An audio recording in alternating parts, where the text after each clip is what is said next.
What do you want? Mr. Carver, that artist is here again. Ah, yes. Send him in.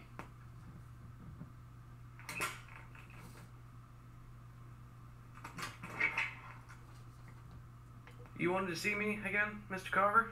Yes. The last painting of me you made.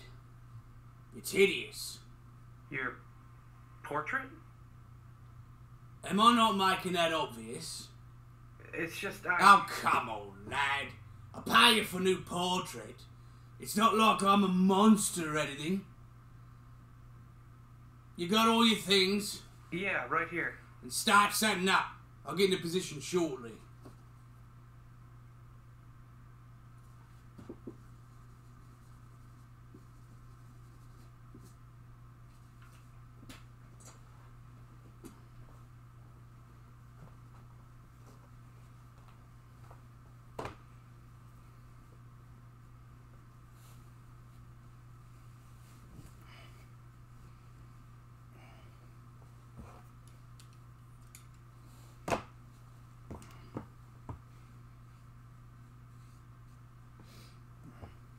I'm sorry, what's the stick for, sir? Oh, it's technically a unipod, used for cameras. But you and your imagination are going to paint it as a scepter. A scepter? Yes. The last portrait you did failed to capture my regalness, to make me look like the king that I am. That painting next to Mum and Dad, it just looked weak, out of place, wrong. Oh, okay. That gives me a direction. And the stool? Oh, you're going to use that to make me look taller. Make me legs longer. Gotcha.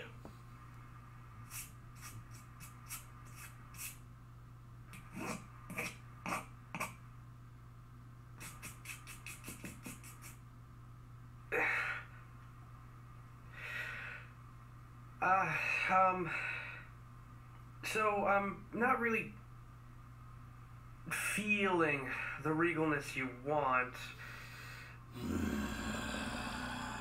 Why don't you get back into position and, tell me why you feel regal.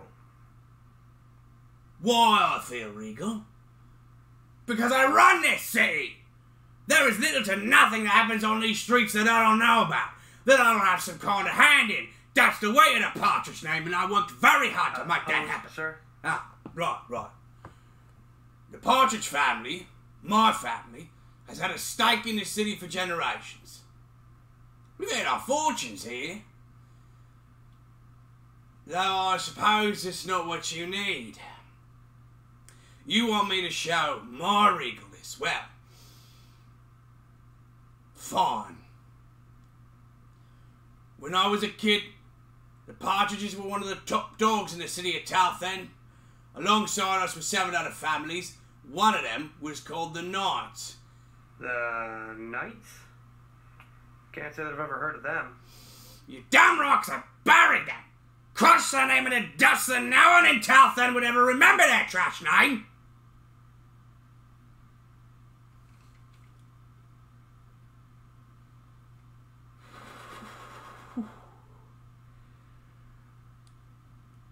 Sorry, I seem to jump straight to the end there. I guess I need to inform you on how things were back then.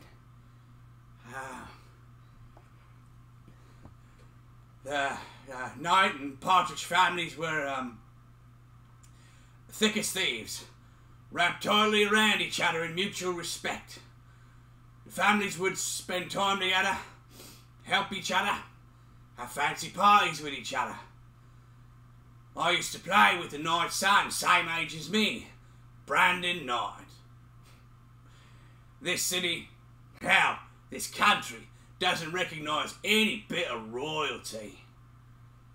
But we were the closest thing this city had to princes. And we had the run of the city. Brandon was a bit more squeaky clean. A good balancing for me at that age. A conscience like a Jiminy Cricket. We used to spend so much time hanging out together. We went to the same private school in the city. Had a small band of mates. I had a habit of getting into scraps with other kids at the school, but Brandon was always there to either have my back or pull me back if I was acting too hastily. He would always set me straight if I was the one who had gone out of line. Like I said, a good balancing.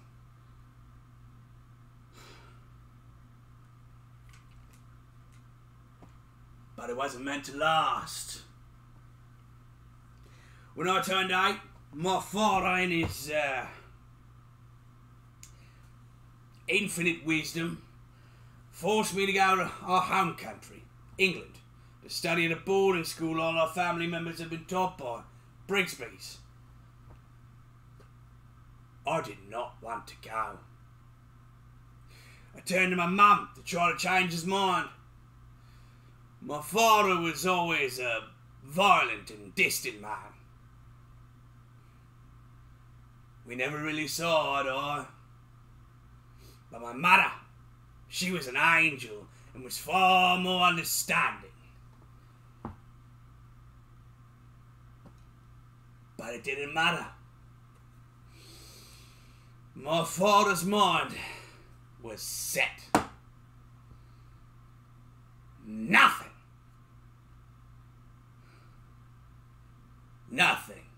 would change it. I was sent off to England alone. He tore me away from my family, my friends, my mum, Brandon, everyone.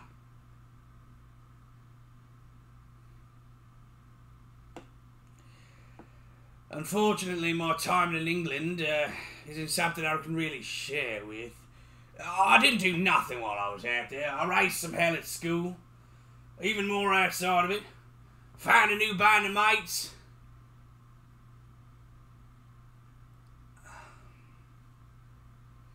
Lost one of them. But 10 years later, and I turned 18. I finished up my studies, poured one out for my lost mate, and graduated as one of the highest in my class.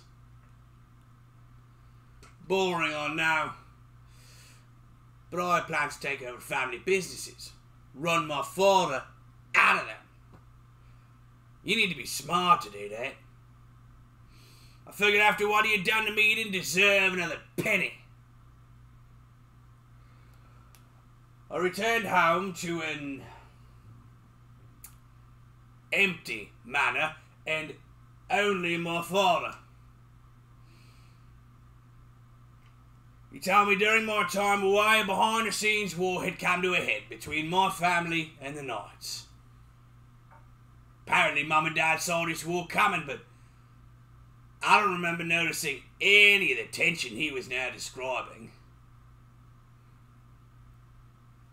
But I guess at 7 years old you wouldn't. He tells me the reason they sent me away was to make sure I wasn't caught up in the middle of it all. Especially with me and Brandon being such good friends. But oddly enough, Brandon wasn't sent away.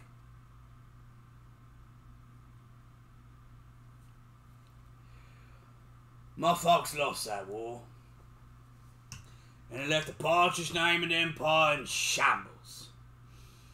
Only a few penny businesses left.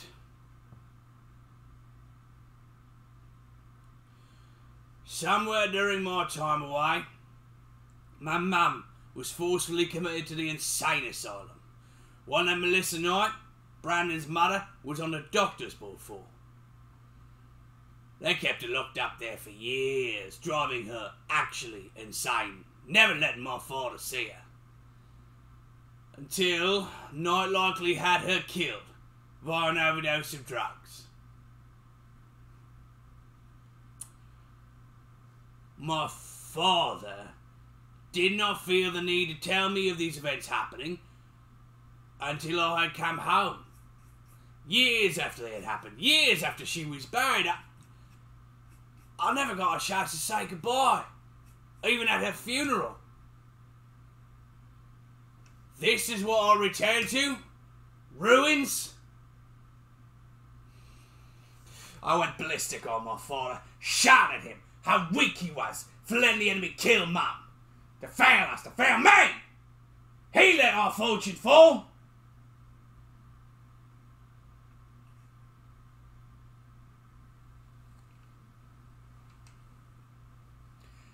He slunk off to his office without another word. And then shortly after, I heard a gunshot. Running into the room, I found my father splayed on his desk with a hole in his head and a gun in his hand.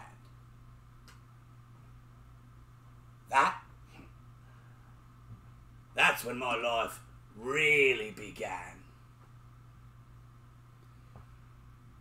The cops gave me the official ruling of death. Suicide. Even presented a note for proof. Nah. My father was weak, but not suicidal. And anyone who knew the power of the Knights wielded knew that they had the Tahl-thehn Police Department on their payroll. There was no doubt in my mind the Knights were the cause of all this. They, or someone they hired, killed my father on the day I returned from England, and they used the cops in their pocket to cover it up. But those thoughts quickly took a back seat, because with my father now dead, the family businesses came to me, and I had big plans. Unlike my father, I was willing to get my hands dirty. The first thing I set about doing was introducing more,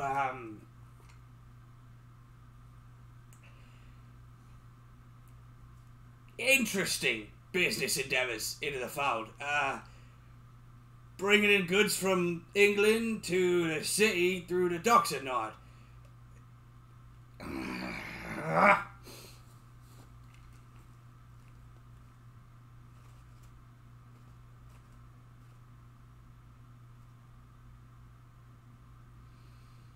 Yeah. A little money spent to get the dock workers to look the other way, but you do need to spend money to make money. And we certainly started to. No more mom and pop shops or a pawn store in the middle of the poor district where no money was flowing anyway. It wasn't long before I'd gathered enough cash to start a new business venture. Guns. This country has always had a strange idea that guns should be widely available to unstable civilian hands, but why wouldn't I take advantage of that? Then gambling, sex workers, chop shops. I was particularly fond of that one. In only a few years, I had money flowing back into the Partridge businesses, and my name was talked about more and more throughout the city. But then I hit a ceiling. Businesses weren't growing anymore. I was trying to figure out how else I could bring money into this city when I had to ask, who makes more than me? The Knights were certainly one of few, but they'd thrown a lot in with technology creation and manufacturing. If you don't have a groundbreaking idea to give yourself a leg up, trying to catch up with technology makers is damn near impossible. So, who else? Who is above even them? And that hit me. Politicians. If I were mayor, it'd go a long way and put the Partridge name back in everyone's mouths. Not to mention the wealth it could bring in, and even the police. If I were mayor, I'd have access to their files.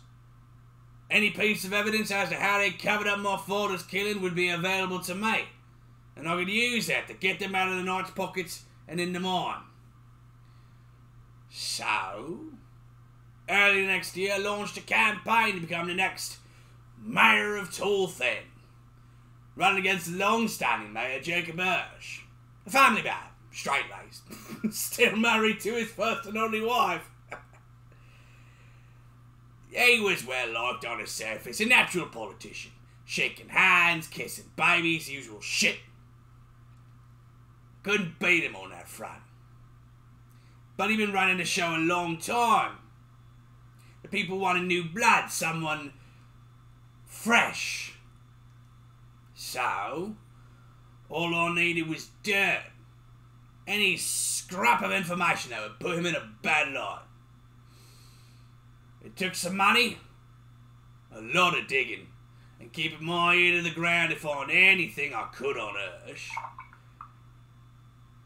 And then I found what I needed. An affair with a former colleague, a child born and subsequently thrown into the sewers to die. Monstrous. And even a name to go with it. Jacob Darcy Jr. The problem was, it was no Jacob Darcy the mother knew. It was just a thinly veiled attempt to get away from Jacob Hirsch Jr. How much of that story is true, I can't really say.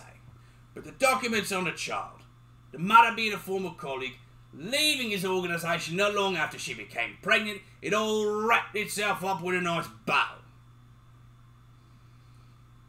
I ran my campaign as a typical one, knowing full well how this would go. A new contender against an old line. Some liked the idea, but most people wouldn't give me a second glance.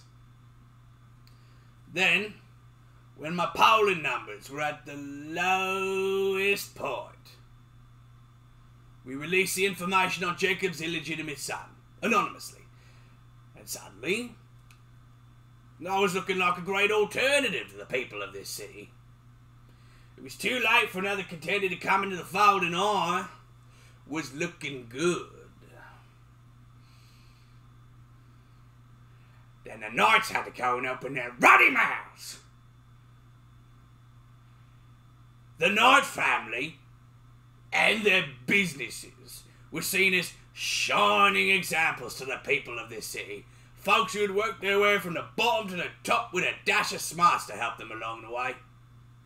Whenever grand news was to be announced and the public needed to be calmed, even if it had nothing to do with the Knights, they would still hold a press conference in front of their tacky-ass building, and the news networks would come running, broadcasting every word those snakes would say, salivating over it. When the mayoral election was tipping well into my favour, they announced a press conference. I already knew how this was going to go. They certainly weren't going to favour me. What I did not expect was just how low they'd go. Brandon's father, Trevor Knight, started the press conference neutral. But it didn't take him long to get into it.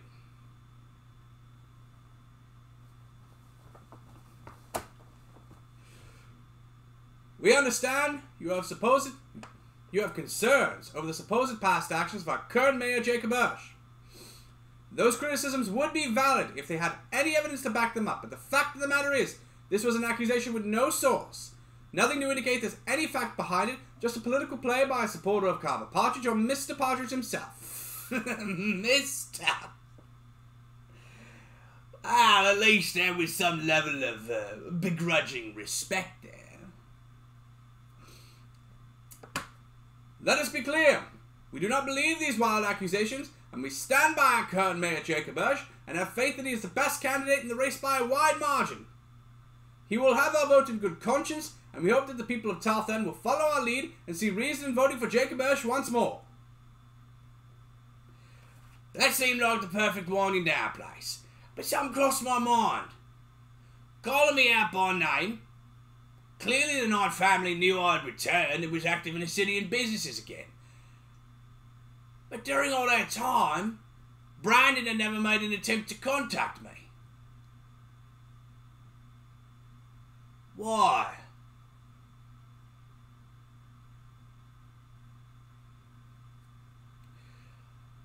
I figured the press statement was over. Not too bad, all things considered.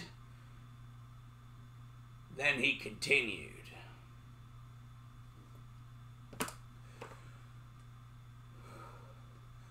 We all know the Partridge family has been a blight on this city for several generations. These people operate at best shady businesses that often trick people out of their hard-earned money.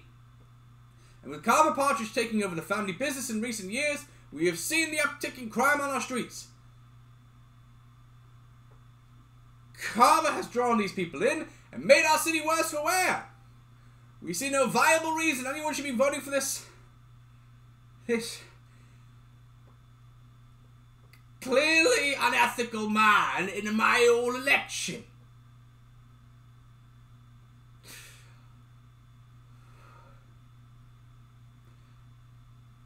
Thank you, and have a good day.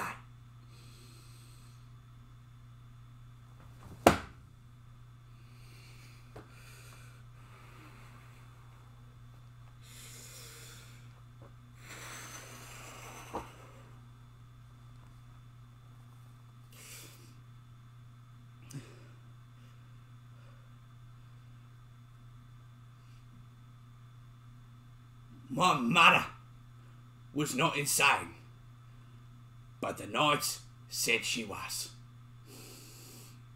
My father was not suicidal, but the Knights said he was. But I was pissed. In that moment, I wondered why I had been so cordial to them. I hadn't spoken to them, but I'd given them a wide berth. I didn't say a word about them or gone after any of their businesses or customers, but now they were asking, begging for an attack, and now I had the resources and was prepared to oblige them.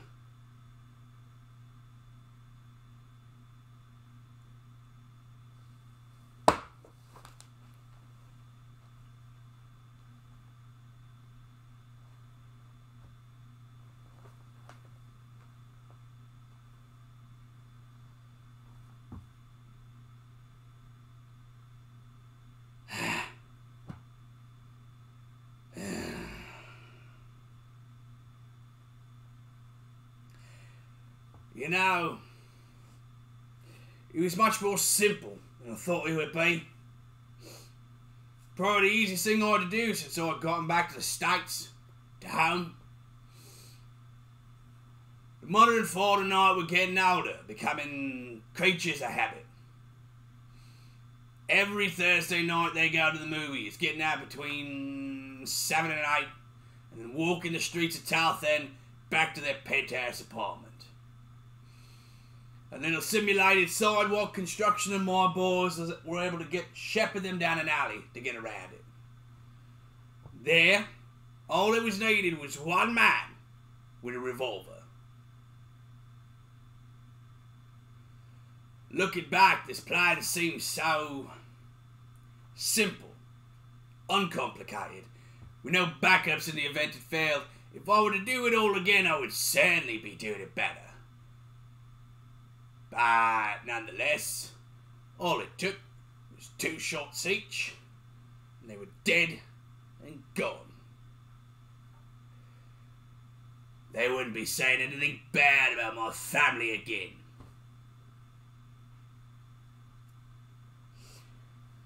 After the Partridge's death, word spread round there was a political assassination, that they had been killed on account of their support of Mayor Hirsch and their condemning of me. A lot of interesting stories came out about it all.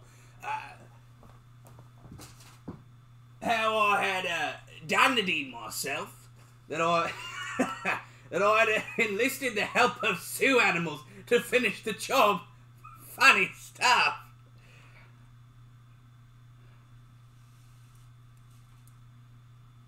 But either way, It riled the public up. And on election day, they voted Hirsch back in.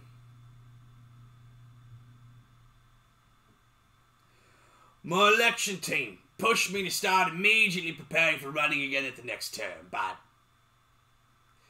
my interest in that path fizzled out. Who needs the politics anyway? I have my own businesses to tend to and grow now, and trying to go for the mayor's seat would require me to either abandon them or start half-assing it. I wasn't really interested in either. For the next few years, things went smoothly. My little empire chugged along, growing at a steady pace. New opportunities arose, new job markets were created by me, and the Partridge name became one of the most well-known and talked about in the city again. The Knight Corporation had interim leaders who allowed it to continue functioning, but bit by bit, it lost power to my organisation. Then, about 5 years down from the Knight family deaths, my operations began to be interrupted. Mid-level jobs are being torn apart by some nutso in a ninja outfit, wielding no guns, nothing but his fists and smoke bombs. All very theatrical. When the jobs fell apart, my boys were left alive, but a lot of them fled the city. My employ. The few remaining believed it was because they feared that my punishment for them failing at their jobs would be quite harsh, painful, and possibly deadly. Yeah, to be fair, they weren't wrong. The remaining were punished. A small militia of men losing to one lunatic? I was quite disappointed. Initially, I waved him off, believing he was just some loony who'd get himself off by one of my operations or someone else somewhere. But he didn't. He kept coming back, and I started to lose money. And just when I thought that things couldn't get worse, about 6 months after the attack started, he showed up again. Brandon Nye had decided to pop his head back up out of the hole he had dug for himself after his parents' death. Information I had was that he had left the country not long after his folks died. I was not aware he had come back.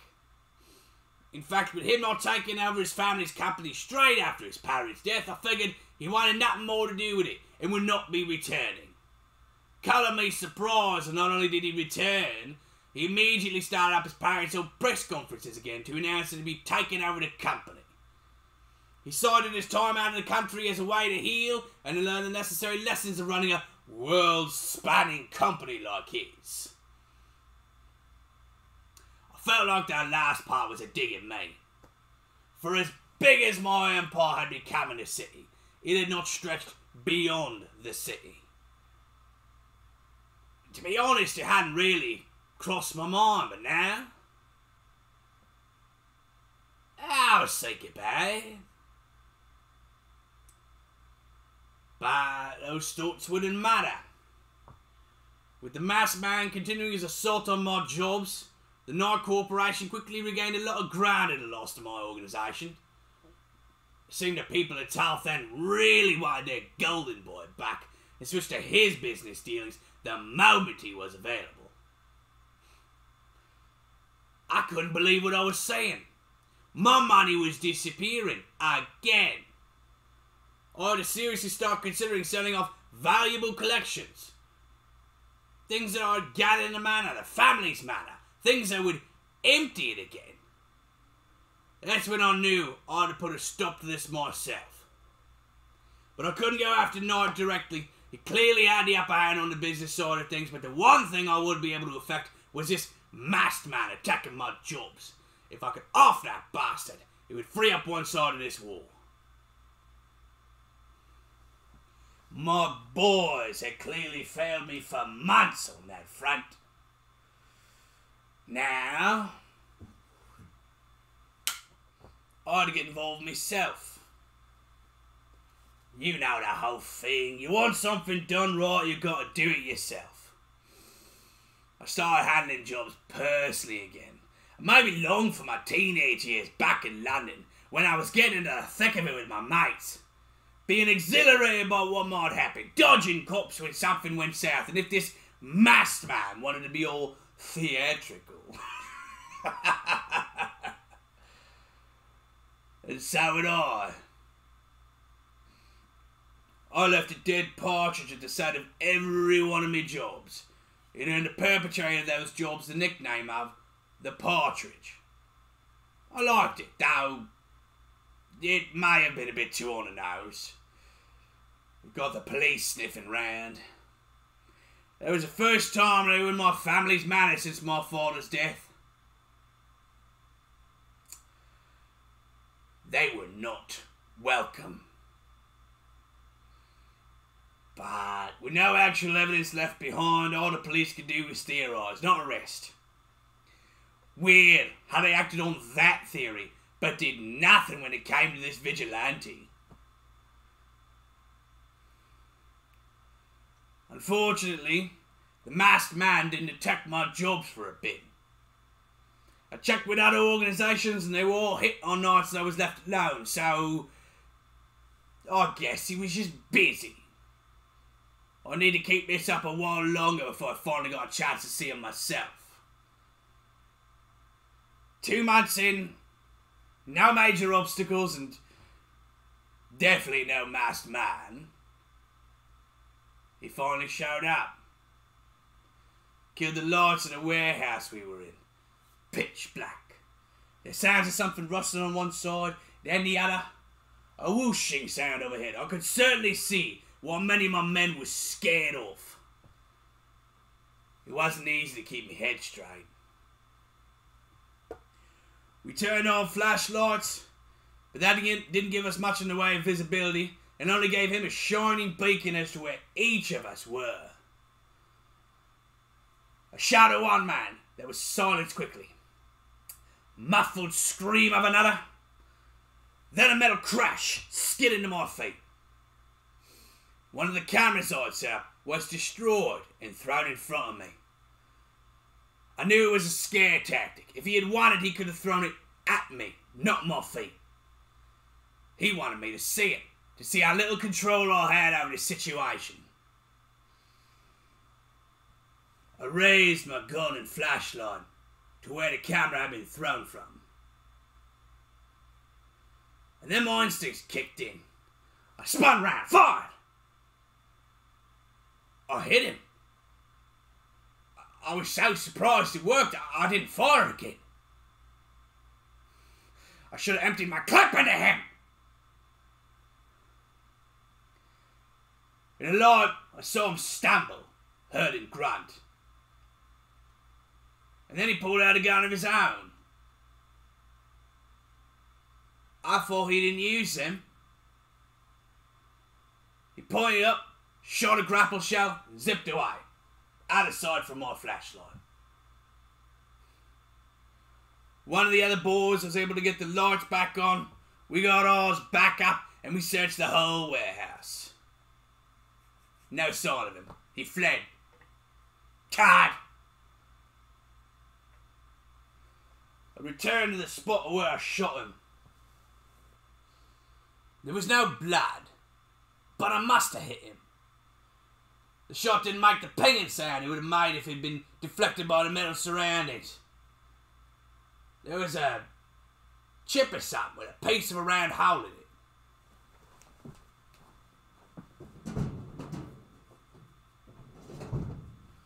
Armour. Bulletproof. No wonder we had not been able to take him down. Even if my boys did a spray and pray, they just would have hit the armour and he would have walked off without taking any real damage. But this stuff ain't cheap. And if he had to keep replacing it... This guy likely wasn't just some random loony running on the street. I highly doubt the money coming from our broken jobs would be enough to keep his charade going.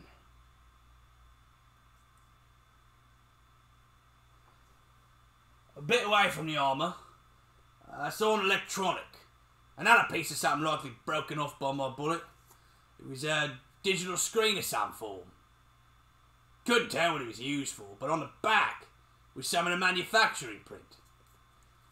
Manufactured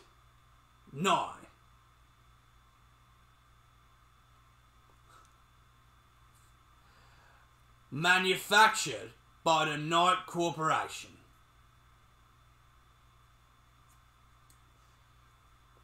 That was why this had all been so difficult. This masked man was being funded by Brandon Knight.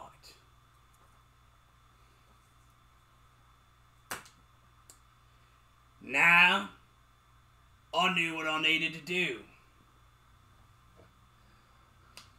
I needed to get my hands on Brandon Knight. Which may have actually been more difficult. I had a number of operations run by the boys, discreetly, that always fell apart in one way or another. I told them that if they were not 100% certain they were going to get him, that they should abandon the mission. We'd only get one shot at this. If it failed and they became aware, he'd get more bodyguards, lock himself down a whole lot more, and get him then would be borderline impossible. His pattern was to work all day at his corporation's headquarters, then head home in his car kept in the corporation's private storage. He never seemed to go out to just party or have a night out on the town. I suppose I may be to blame for that while we killed his parents like I did.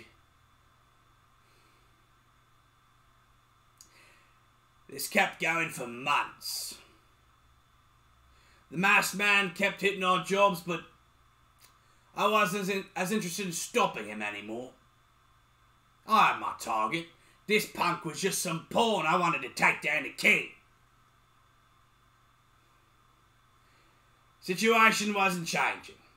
Doing the same thing over and over and over wasn't giving us any better opportunities. And that it hit me. I needed to draw him out. Do something a little daring that would get his attention. Get him out of that ivory tower of his.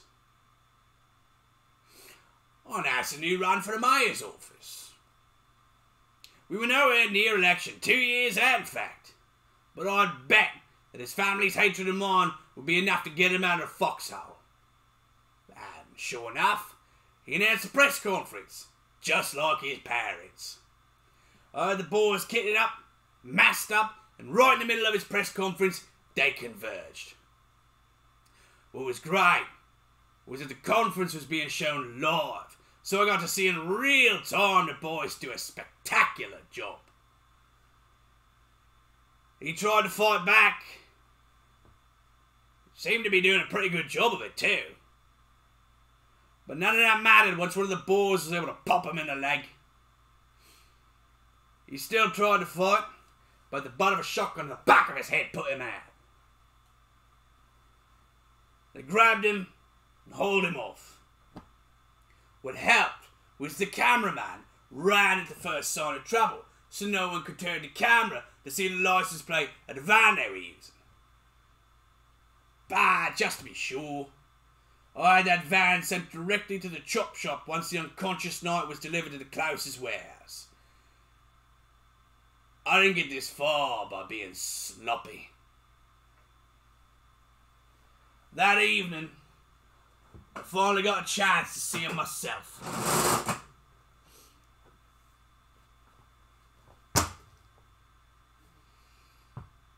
Two princes. Still in his business suit, chained to a chair, black bag over his head. I took it off, expecting to see his raging face underneath. But he was still there. looked comfortable, peaceful. I saw a streak of blood running down his neck from the knock to the back of the head.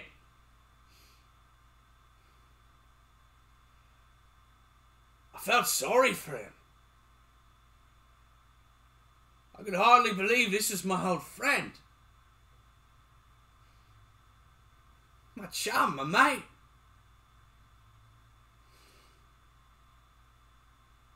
But he wasn't. The child I knew died while I was in London. The thing that was sitting in front of me was a husk.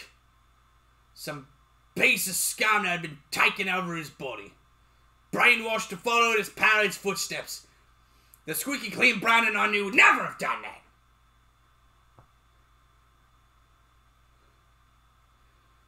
Then he started coming round.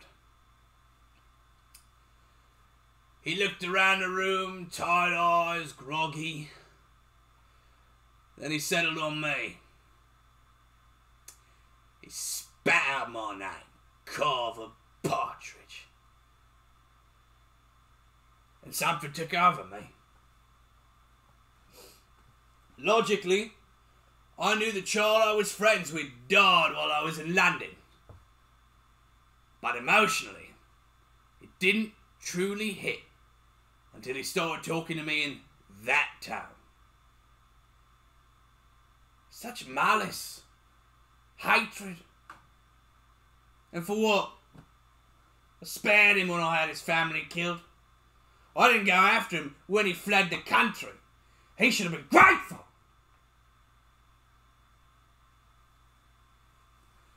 But after saying my name, he clapped up. Not another word. He wrestled with his bindings. And I watched for a few moments, pleased to see this enemy of mine in a position of weakness.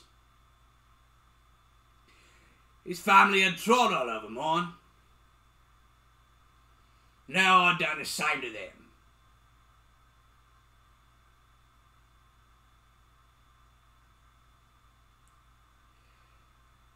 After a few moments, watching him struggle got boring. He wasn't getting out of chains. After his little show at the press conference, they made damn sure there'd be no way out for him. And he seemed to realise. He slowed down with his attempts, turned back to me, started banging on about how we'd known each other since we were kids, that I'd never consider killing such an old friend.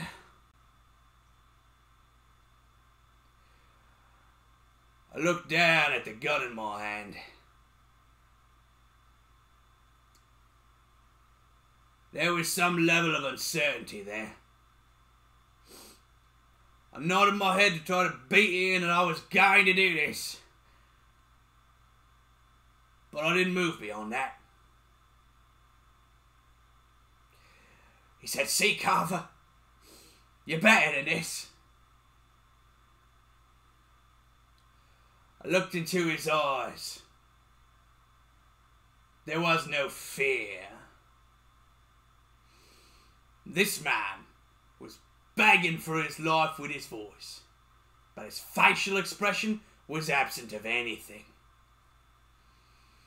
A terrible actor. I knelt down to be on his level, and I told him the child I knew was certainly dead when he hired a vigilante to go after my jobs.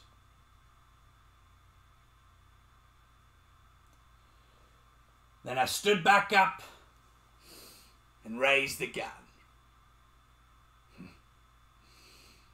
Then the fear came over his face.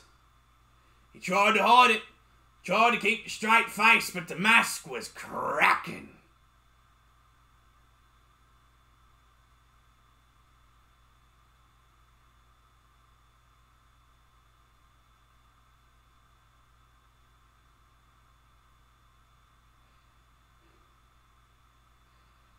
I stood there for a few moments, and then dropped the gun. He let out a gigantic sigh of relief. He let his head drop. He did not look at me again.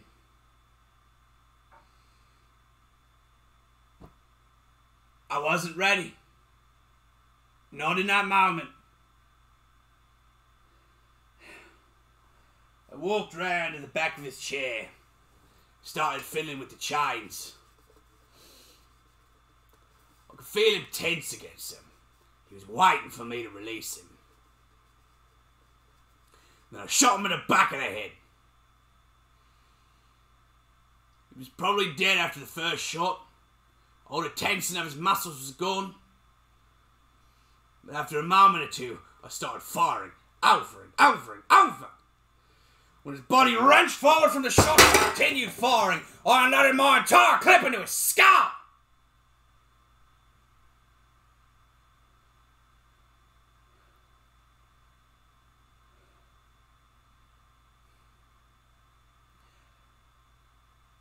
I ran out of bullets. Heard the click twice. Then stopped. I let my arm drop to my side. Raised my head to the sky, taking a deep breath. That was satisfying.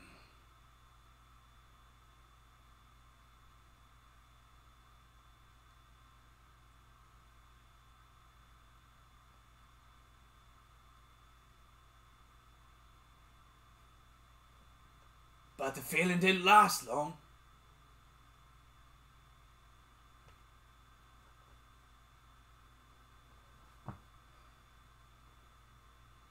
My family was torn down by his.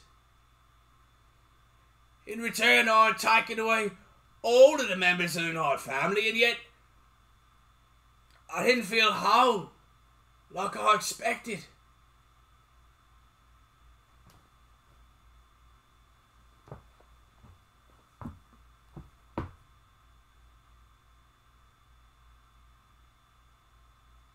It took a moment, but I realised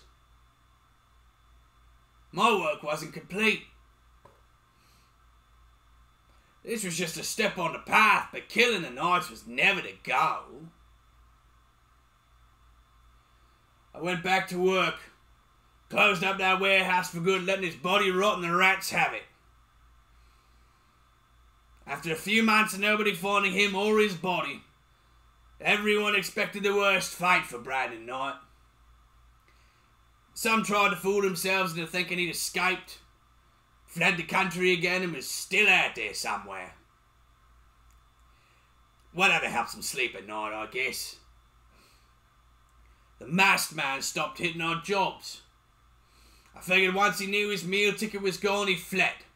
Or just went back to being some weirdo civilian. For the next 8 years, the Knight Corporation floundered, switching from one head of the company to the next, losing business every time, and I was always ready to swoop in to pick up the lost market. Then, they had lost so much business, so much money. They were looking to sell, and I bought them in a moment. Their worldwide logistics could certainly be useful. I took their plans, made copies under the Partridge Company name, then scrapped everything. Nah, maybe they could have been useful. But it wasn't about the money anymore, I had plenty of that. This was about crushing the last vestige of the Knight name in this city. They would not be returning. And that happened almost 2 decades ago. There has not been a serious challenge to my position ever since. That is why you've never heard of the Knight family. That is why I'm the king of this city, why it must be seen. Speaking of which, where are you at on that? I know we've been going for a while now. I actually haven't been... I'm done with it, sir. Have been for a little while now. Oh, all right. Well, let me see it.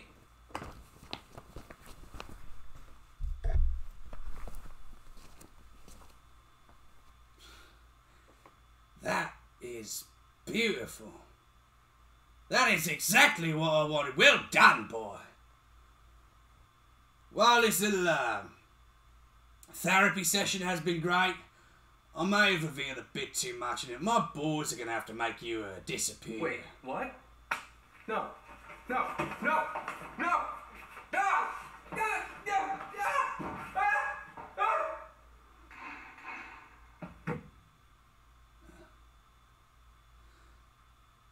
That is beautiful. I'm going to hang up my mum and dad right now.